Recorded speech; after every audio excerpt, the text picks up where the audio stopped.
Prince Harry and Meghan Markle, the Duke and Duchess of Sussex, who walked away from the British royal family in a move that shattered centuries of tradition, now find themselves locked in an explosive public confrontation with Kim Kardashian, Khloé Kardashian, Kourtney Kardashian, Kris Jenner, and the entire Kardashian-Jenner empire, a dynasty that has dominated American pop culture for nearly 2 decades and commands a combined social media following of over 800 million people across the globe. This is not just celebrity gossip or tabloid speculation, this is a full-scale clash between two of the most influential families in modern media, a battle that reveals the hidden power structures of Hollywood, the ruthless nature of celebrity branding, and the very real consequences when public narratives collide with brutal force. The Sussexes, who have spent years carefully crafting an image of compassion, humanitarian work, and victimhood at the hands of both the British press and the royal institution, are now facing direct contradiction from the Kardashians, a family that has mastered the art of media manipulation, turned reality television into a billion-dollar industry, and built an empire on the foundation of strategic image control and relentless self-promotion. The conflict erupted when sources close to both camps began leaking information about private interactions, business dealings, and social encounters that paint a dramatically different picture from the public personas both families have worked so hard to establish. Harry and Meghan have positioned themselves as champions of privacy, mental health awareness, and social justice, repeatedly emphasizing their desire to live away from the spotlight while simultaneously signing massive deals with Netflix, Spotify, and appearing in countless interviews and documentary series that keep them firmly planted in the global conversation. Meanwhile, the Kardashians have never pretended to be anything other than what they are: ambitious, business-savvy entertainers who understand that fame is currency and that staying relevant requires constant reinvention, controversy, and an almost supernatural ability to turn personal drama into profit. According to multiple insider reports, the tension between the families began building months ago when Harry and Meghan allegedly attempted to align themselves with certain Hollywood circles that the Kardashians have dominated for years, including high-profile charity events, exclusive social gatherings, and business ventures in the lifestyle and wellness industries. The Kardashians, who have spent nearly 20 years building relationships with everyone from fashion designers to tech moguls, reportedly felt that the Sussexes were attempting to leverage their royal connection to skip the queue and insert themselves into spaces where they had not earned their place through the same hustle and grind that the Kardashian family had endured. The situation reached a boiling point when Kim Kardashian herself, in a conversation that was later leaked to multiple media outlets, allegedly questioned the authenticity of Meghan Markle's public narrative, specifically regarding claims about media treatment, racism, and the challenges of adjusting to life in the public eye. Kim, who has faced her own share of media scrutiny, public criticism, and personal attacks throughout her career, reportedly expressed frustration that Meghan seemed to position herself as uniquely victimized despite having access to resources, platforms, and opportunities that most people could never dream of possessing. What makes this clash particularly fascinating is that it represents a collision between two fundamentally different approaches to fame and public life. The Sussexes have consistently framed their story as one of escape, survival, and resistance against oppressive systems, whether that is the British monarchy, the tabloid press, or institutional racism within royal structures. They have presented themselves as reluctant celebrities who only seek peace, privacy, and the ability to raise their children, Archie and Lilibet, away from the toxic environment they experienced in the United Kingdom. Their narrative is built on themes of trauma, healing, and the courage to walk away from power in pursuit of personal happiness and authentic living. The Kardashians, by contrast, have never apologized for their ambition or their desire for fame. They have turned their personal lives into entertainment, monetized their relationships, and built a business model that depends entirely on public attention and constant visibility. From Kim's infamous leaked intimate tape that launched the family into the spotlight to the reality show Keeping Up with the Kardashians that ran for 20 seasons and spawned multiple spin-offs, the family has always understood that privacy is the enemy of profit in the celebrity economy. They have faced accusations of cultural appropriation, criticism for promoting unrealistic beauty standards, and backlash for their various business ventures, yet they continue to dominate the conversation and expand their empire year after year. When these two philosophies collide, the result is inevitable conflict. The Kardashians reportedly view the Sussexes as hypocritical, claiming to want privacy while continuously putting themselves in the spotlight through carefully orchestrated media appearances, tell-all interviews, and documentary projects that reveal intimate details of their lives. From the perspective of the Kardashian camp, if you truly want privacy, you step away from the cameras entirely. You do not sign multi-million-dollar deals with streaming platforms and then complain about media intrusion. You do not participate in a globally televised interview with Oprah Winfrey, make explosive allegations about your family, and then expect to be left alone.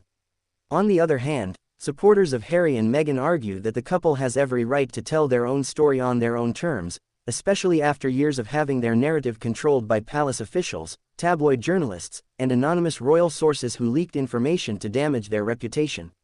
They contend that the Sussexes are not seeking privacy in the absolute sense, but rather control over their own narrative, the ability to correct falsehoods, and the freedom to share their experiences without the filter of institutional gatekeepers or hostile media outlets. The public contradiction from the Kardashians adds a new dimension to this debate because it comes from a family that has survived and thrived in the exact media ecosystem that Harry and Meghan claim is so toxic and damaging. If the Kardashians, who have endured everything from personal scandals to public divorces to constant body shaming and criticism, can navigate the press without positioning themselves as victims, then what does that say about the Sussex narrative?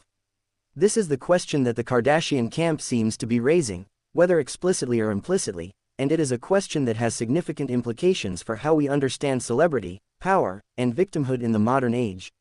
The reported private comments from Kim Kardashian allegedly included observations about Meghan's behavior at various Hollywood events, suggesting that the Duchess appeared calculating, status-conscious, and far more interested in building her brand than in the humanitarian causes she publicly champions. These claims, if true, directly contradict the image that Meghan has worked to establish, that of a compassionate advocate who uses her platform to amplify marginalized voices, support women's rights, and promote mental health awareness. Kim allegedly pointed out that many celebrities engage in charity work and activism without making it the centerpiece of their public identity, and that truly effective advocates often do their work quietly, without the need for cameras, press releases, or documentary crews following their every move. This criticism strikes at the heart of the Sussex brand, which is fundamentally built on the idea that Harry and Meghan are different from other celebrities, that they are driven by genuine principle rather than self-interest, and that their decision to leave royal life was an act of courage and integrity rather than a strategic career move. If the Kardashians, who have never claimed to be anything other than savvy businesspeople and entertainers, are publicly questioning the sincerity of the Sussex narrative, it raises uncomfortable questions about authenticity, motivation, and the performance of virtue in celebrity culture.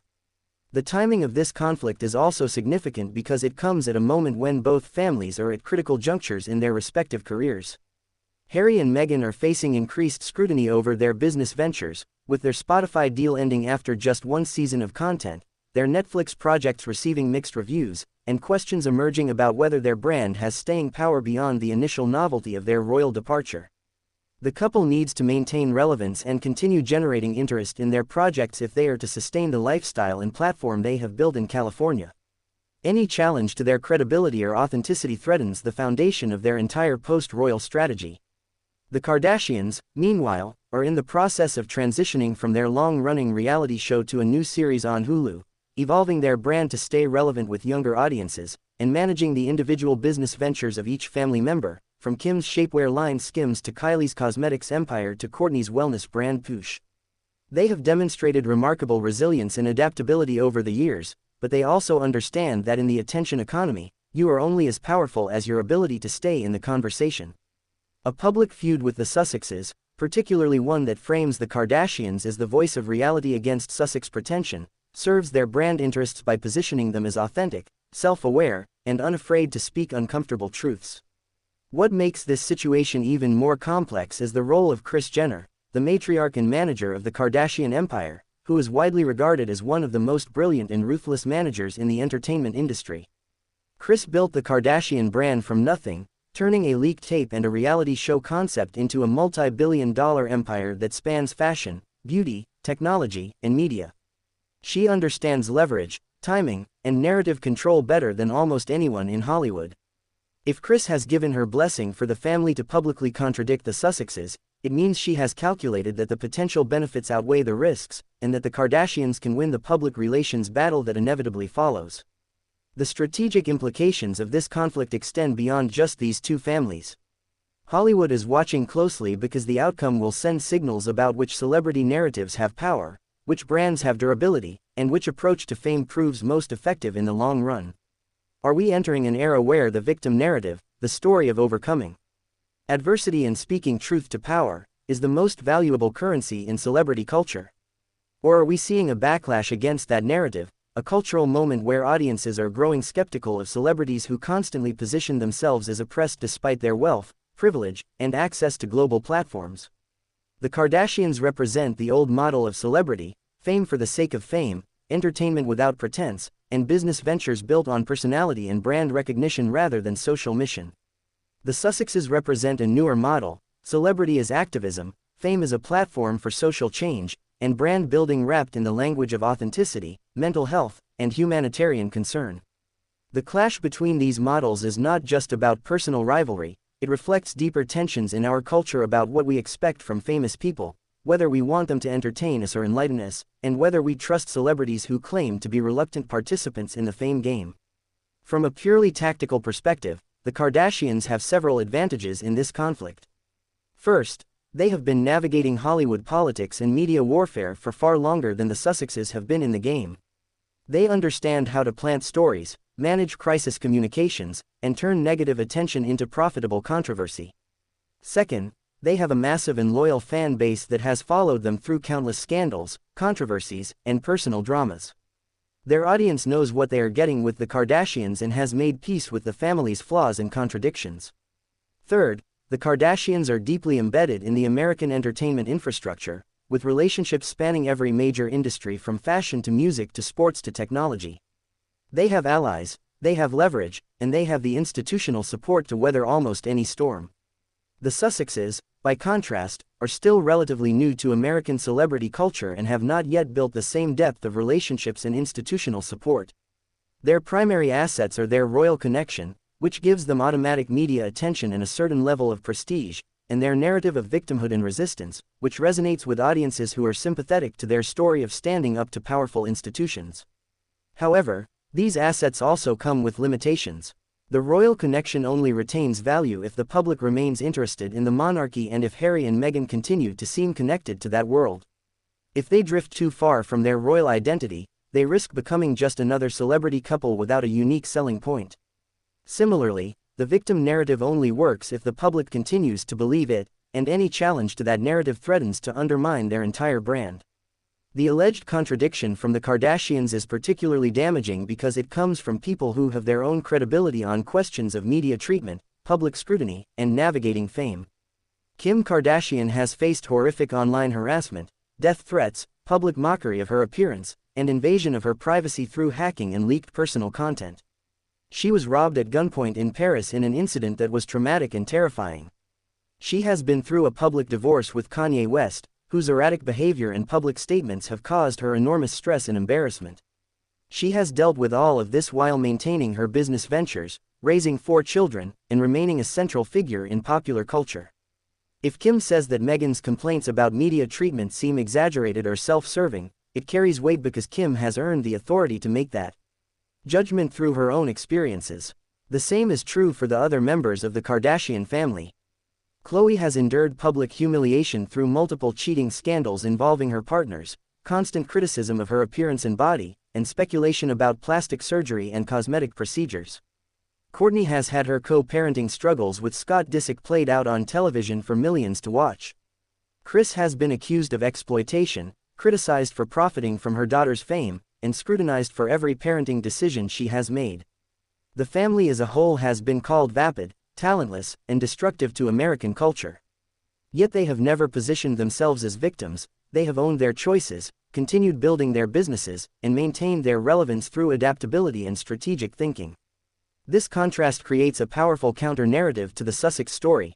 If the Kardashians, who have faced comparable or greater media scrutiny and public criticism, refuse to embrace victimhood and instead focus on agency, resilience, and personal responsibility, it implicitly challenges the Sussex claim that media treatment is so uniquely terrible that it justifies constant public complaint and requires withdrawal from public duties.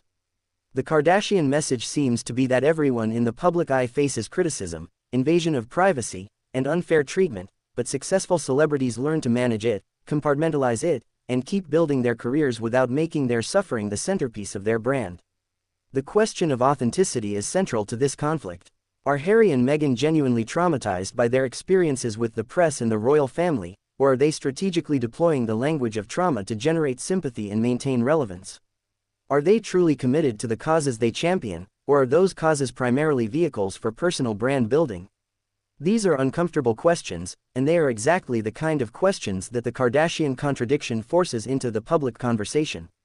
By suggesting that Meghan is more calculating and image-conscious than she appears, the Kardashians are asking audiences to look more critically at the Sussex narrative and question whether what they are seeing is genuine vulnerability or carefully managed performance. Of course, the same questions can be asked of the Kardashians themselves. Is their authenticity genuine, or is their entire brand built on a different kind of performance, the performance of shameless ambition and self-awareness? When Kim jokes about having no talent or Kris openly discusses managing her daughters' careers, is that transparency or is it just another layer of strategic image management? The difference may be that the Kardashians have never claimed to be anything other than what they appear to be, while the Sussexes have built their brand on the claim of being more authentic, more principled, and more genuine than other celebrities. This makes them more vulnerable to charges of hypocrisy and performance because they have set a higher standard for themselves.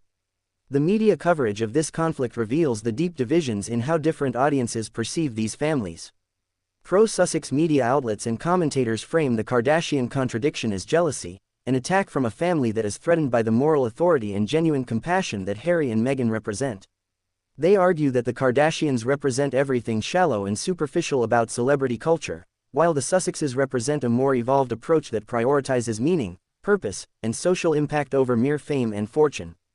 From this perspective, the Kardashian criticism is not credible because it comes from people who do not understand or value the kind of work that Harry and Meghan are trying to do. Pro-Kardashian or Sussex skeptical outlets take the opposite view, framing the contradiction as a much-needed reality check from people who understand the celebrity game and can see through the Sussex performance. They argue that the Kardashians are calling out hypocrisy and pretension, pointing out that Harry and Meghan want all the benefits of celebrity without accepting any of the costs, and that their constant complaints about media treatment are self-indulgent and out of touch given their enormous privilege and resources. From this perspective, the Kardashians are performing a public service by challenging a narrative that has gone unchallenged for too long. The truth, as always, is probably more complicated than either extreme portrayal. Both families are performing versions of themselves for public consumption, both are motivated by a mix of genuine conviction and strategic self-interest, and both understand that in modern celebrity culture, narrative control is everything. The conflict between them is ultimately a conflict over whose narrative gets to dominate, whose version of reality the public will accept, and which approach to fame and influence will prove more durable over time. The role of social media in this conflict cannot be overstated. The Kardashians command an enormous social media presence, with Kim alone having over 300 million Instagram followers, while Meghan does not even maintain public social media accounts and Harry has only recently begun engaging with digital platforms through their various business ventures. This disparity gives the Kardashians a significant advantage in any public relations battle because they can speak directly to hundreds of millions of people without going through traditional media channels. They can shape narratives, respond to criticism, and generate conversation entirely on their own terms. The Sussexes, by contrast, rely more heavily on traditional media relationships, carefully arranged interviews, and documentary-style content that presents their perspective in controlled environments. While this approach gives them more control over the message in the moment, it also makes them more dependent on media gatekeepers and less able to respond quickly to developing narratives. In a fast-moving controversy like this, the ability to communicate directly and immediately with a massive audience is a powerful weapon, and it is one that the Kardashians possess and the Sussexes largely do not. The business implications of this conflict are also substantial. Both families are essentially brands, and brand value is determined by public perception, audience loyalty, and the ability to convert attention into revenue through various commercial ventures. Any damage to brand reputation can have direct financial consequences, affecting everything from product sales to content deals to endorsement opportunities.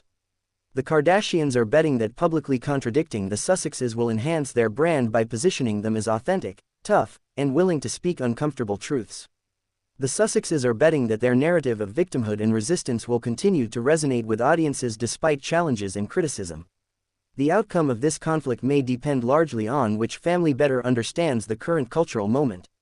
Are we in an era where audiences are hungry for vulnerability, openness about mental health struggles, and celebrities who acknowledge their privilege while trying to use their platforms for good? If so, the Sussex approach is perfectly calibrated to the moment, and the Kardashian criticism may seem cruel, dismissive, and out of touch. Or are we entering a period of backlash against celebrity victimhood, where audiences are tired of hearing wealthy, famous people complain about their struggles and are more interested in celebrities who entertain without pretending to save the world? If that is the case, the Kardashian approach may resonate more strongly, and the Sussex brand may begin to feel exhausting and self-indulgent to many viewers. The international dimension adds another layer of complexity. The Kardashians are primarily an American phenomenon, with their strongest fan base and cultural influence centered in the United States, though they certainly have global reach through social media and streaming platforms. The Sussexes, by contrast, have a complicated relationship with both British and American audiences. In the UK, they face significant hostility from portions of the public who view their departure from royal duties as selfish, disrespectful to the Queen, and damaging to the monarchy as an institution. In America, they have a more sympathetic reception in some quarters, particularly among people who view them as victims of racism and institutional cruelty, but they also face skepticism from those who question their motivations and authenticity. The fact that this conflict is playing out primarily in American media and American social circles gives the Kardashians home court advantage. They are American through and through, they understand American celebrity culture at a deep level, and they speak the language of American ambition and self-invention. Harry and Meghan, despite having relocated to California, are still in many ways outsiders to this culture, carrying with them the baggage of British class systems, royal protocols, and a fundamentally different understanding of fame and public duty. This cultural difference may explain some of the tension between the families, as they are operating from different playbooks and different assumptions about how celebrity should function. The gender dynamics of this conflict are also worth examining. Much of the focus has been on Meghan Markle versus Kim Kardashian, framing this as a clash between two powerful women with very different approaches to fame, family, and public life. Both women have faced extraordinary scrutiny of their appearances, their relationships, their parenting choices, and their business decisions. Both have been accused of being calculating, ambitious, and manipulative. Both have been subject to racist and sexist attacks online and in traditional media. Yet they have responded to these experiences in markedly different ways, with Meghan positioning herself as a victim of these attacks and advocating for greater protection and accountability for media outlets, while Kim has generally adopted a tougher stance, suggesting that public scrutiny is simply the price of fame and that resilience rather than protection is the appropriate response. This difference in approach reflects broader debates about feminism, strength, and vulnerability in public life. Is it more feminist to acknowledge the harm that public scrutiny causes to women and demand systemic change, as Meghan suggests? Or is it more feminist to demonstrate that women can endure the same treatment as men in the public eye without requiring special protection or consideration, as Kim's approach implies? There is no easy answer to this question, and different feminist traditions would offer different perspectives. What is clear is that this conflict between two high-profile women is forcing these questions into public consciousness and sparking debates about what strength, resilience, and feminism look like in the context of modern celebrity culture. The involvement of Prince Harry adds another dimension because his role in this conflict is somewhat ambiguous. On one hand, he is clearly supporting his wife and co-creating the narrative that the Sussex brand is built on. His willingness to publicly criticize his family, speak about his mental health struggles, and position himself as someone who broke free from a toxic institution has been central to their story. On the other hand, there are moments when Harry seems uncomfortable with certain aspects of their public strategy, and there have been reports suggesting tension between what Harry is willing to share publicly and what Meghan wants to put out into the world. The Kardashians have not directly targeted Harry in their alleged criticisms, focusing primarily on Meghan, which may be strategic recognition that attacking a British prince carries different risks than criticizing an actress-turned-duchess. It may also reflect an assessment that Meghan is the primary architect of the Sussex brand and public strategy, with Harry playing a supporting but less central role. This gender dimension to the conflict is inevitable given the history of how royal marriages function and how the public perceives the role of princes versus princesses, but it also risks playing into sexist tropes about manipulative women leading naive men astray. As this conflict continues to unfold, both families will be watching public reaction carefully and adjusting their strategies accordingly. The Kardashians will gauge whether their contradiction of the Sussex narrative gains traction and enhances their brand or whether it triggers a backlash that makes them appear mean-spirited or jealous. The Sussexes will assess whether they need to respond directly to the Kardashian criticism, ignore it and hope it fades away, or adjust their own messaging to address some of the questions that have been raised about their authenticity and motivations. The broader entertainment industry is also watching because this conflict represents a test case for competing models of modern celebrity. For decades, the dominant model was something like the Kardashian approach: be famous, be entertaining, be shameless about your ambition, and build a business empire on your personality and brand recognition. The Sussex model represents a potential evolution or alternative: use fame as a platform for advocacy, wrap your brand in social mission and humanitarian values, and position yourself as a celebrity with purpose rather than mere entertainment value. If the Kardashians successfully undermine the Sussex narrative, it sends a signal that the old model still works and that audiences are skeptical of celebrities who claim to be motivated primarily by altruism and social change. If the Sussexes weather this challenge and maintain their brand strength, it suggests that audiences are hungry for a different kind of celebrity and that the future of fame may involve more explicit connection to social causes and values. The media ecosystem that surrounds both families is also a key factor in how this conflict plays out. The British tabloid press has been overwhelmingly hostile to Harry and Meghan, viewing them as traitors to the crown who abandoned their duties and then attacked the institution from abroad. American media is more divided, with liberal outlets generally sympathetic to the Sussexes and their narrative of escaping racism and institutional cruelty, while conservative outlets are more skeptical and critical. Entertainment media tends to focus on the business and branding aspects of their decisions, analyzing their deals, their projects, and their celebrity strategy without necessarily taking sides on the moral questions involved. The Kardashians enjoy more consistent coverage in American media because they have spent years building relationships with journalists, bloggers, and entertainment outlets. They understand how to feed stories to the press, how to generate buzz for their projects, and how to turn even negative attention into increased visibility and business opportunities. They have weathered countless scandals and controversies precisely because they understand the media game at an expert level and know how to manipulate coverage to their advantage. This expertise gives them a significant advantage over the Sussexes, who often seem genuinely surprised and hurt by negative coverage and have not yet developed the thick skin and strategic media relationships that successful long-term celebrities typically possess. The clash between these families also raises questions about the future of royal relevance in American culture. For much of the 20th century, the British royal family held a certain fascination for American audiences precisely because they represented something foreign, aristocratic, and glamorous that did not exist in American society. Harry and Meghan's move to America was supposed to bridge these worlds, bringing royal glamour to the American celebrity landscape while escaping the constraints of actual royal duty. However, as they have become more embedded in American celebrity culture and more distant from their royal roles, the question becomes whether their royal connection remains valuable or whether they are simply becoming another celebrity couple competing for attention in an incredibly crowded marketplace. The Kardashians represent pure American celebrity, self-made in the sense that they created their own fame rather than inheriting it, even if the circumstances of how they became famous remain controversial. Their success is built on hustle, strategy, and understanding what American audiences want. If they are successfully challenging the Sussex brand, it may suggest that American audiences are ultimately more interested in homegrown celebrity than in imported royalty, especially when that royalty comes with baggage, complaints, and constant demands for sympathy and support. The role of streaming platforms in this conflict is also significant. Both families have major deals with Netflix, the Kardashians with their Hulu series that streams on certain international platforms and the Sussexes with their various documentary and content projects. These platforms have invested heavily in both families and have a financial interest in keeping them relevant and generating content that attracts subscribers. However, if public sentiment turns significantly against either family, these platforms may begin to question whether the investment is worth the potential backlash or declining viewer interest. The Sussexes have already faced challenges with their content production, with some projects failing to materialize or receiving lukewarm reception from audiences and critics. Their success depends on maintaining public interest in their story and their perspective, but there is a limited amount of content you can generate from the narrative of leaving the royal family and building a new life.